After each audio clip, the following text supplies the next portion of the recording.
Ufuko wa moshi mweupe kutoka kwenye bomba la moshi katika kanisa la Sistine Chapel pamoja na ndege hawa na ishara tosha ya mkutano wenye siri, na mchakato wa upigaji kura umekamilika na makardinali wapatao 133 wenye umri wa miaka chini ya 80 wamemchagua mrithi wa mwenda zake Papa Francis, hata kabla jina lake halijatangazwa kutoka kwenye roshani ya kanisa kuu la Mtakatifu Petero. Umati wa watu uliokuwa chini ulikuwa ukiimba Viva il Papa, kwa maana ya ishi milele Papa. Hapa kila bara ambalo lilikuwa na makardinali wawakilishi Vatican limekuwa na matumaini makubwa, haswa bara hili la Afrika ambapo Kardinali Fridolin Ambongo Mbesengo, mzaliwa taifa la demokrasia ya Kongo, alikuwa akipigwa upatu wa kuwa mrithi wa Papa Francis.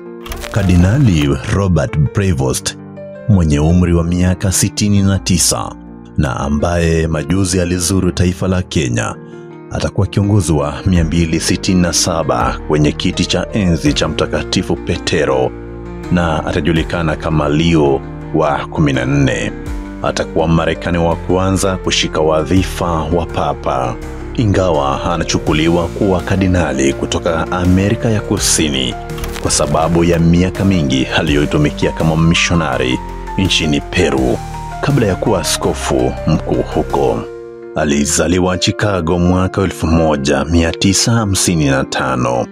Prevost alihudumu kama kijana wa altari na aliwekwa wakfu kuwa padri mwaka 1982.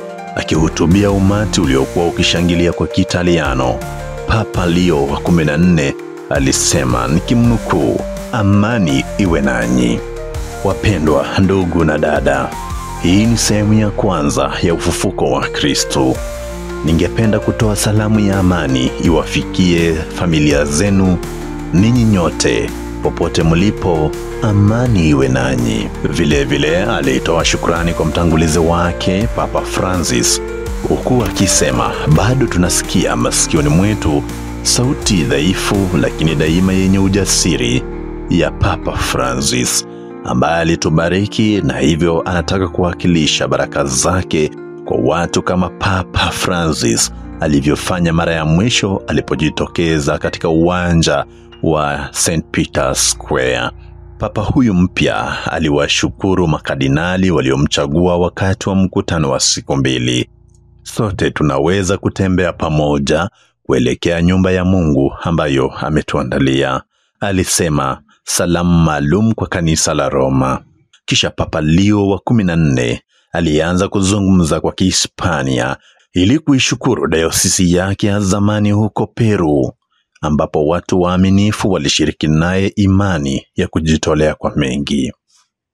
Ikumbukwe Papa Francis alimteua kuwa askofu wa Chiclayo nchini Peru mwaka mmoja baada ya kuwa papa.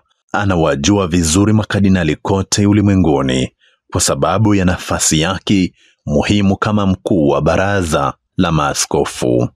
Papa Leo wa 14 ataonekana kama mtu aliyeunga mkono kuendelea kwa mageuzi ya Papa Francis katika kanisa Katoliki na moja la mitume. Ingawa ni Mmarekani, atakuwa anafahamu kikamilifu baadhi ya changamoto katika kanisa Katoliki.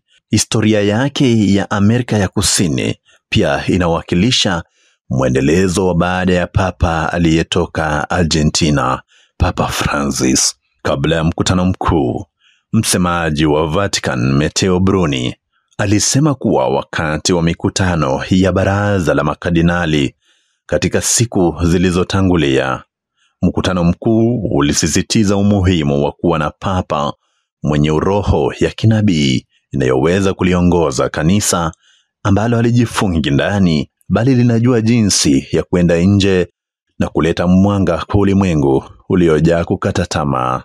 Mwisho wa nukuu. Shughuli hii ambayo imefanyika kwa upesi sana inadhihirisha jinsi kanisa Katoliki na moja duniani lina mshikamano na upendo ulio wa hali ya juu. Heko papa wetu mpya Leo wa 14.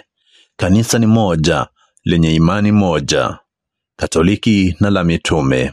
Jina langu ni Simiyu Humphrey kutoka Nairobi, Kenya.